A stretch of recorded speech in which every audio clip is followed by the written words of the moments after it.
Hooghly district বার অ্যাসোসিয়েশনের উদ্যোগে প্রতি বছরের মতো এবারেও সরস্বতী পুজো অনুষ্ঠিত হলো তাদের নিজস্ব কার্যালয়ে।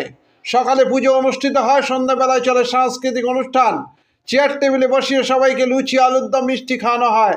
পরে এই পুজো সম্পর্কে জানান হুগলি ডিস্ট্রিক্ট বার অ্যাসোসিয়েশনের সহসভাপতি চুঁচুড়া থেকে প্রবীর ঘোষালের রিপোর্ট।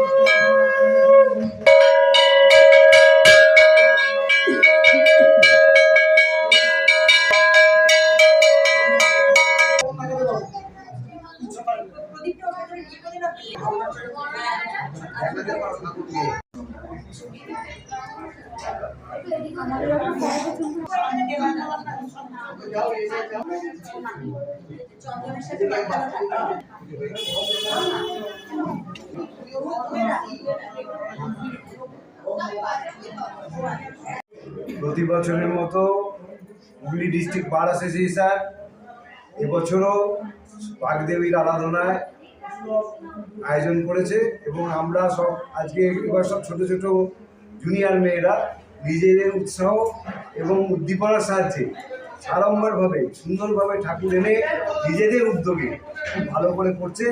আমরা এই জন্য খুবই গর্বিত। জেলা বার হিসেবে এবং মেয়েদের কর্তব্য হিসেবে আমরা গর্ব প্রকাশ করছি। আপনার নামটা? আমার নাম তীর্থেশ ভট্টাচার্য, সহসভাপতি হুগলি জেলা বার অ্যাসোসিয়েশন।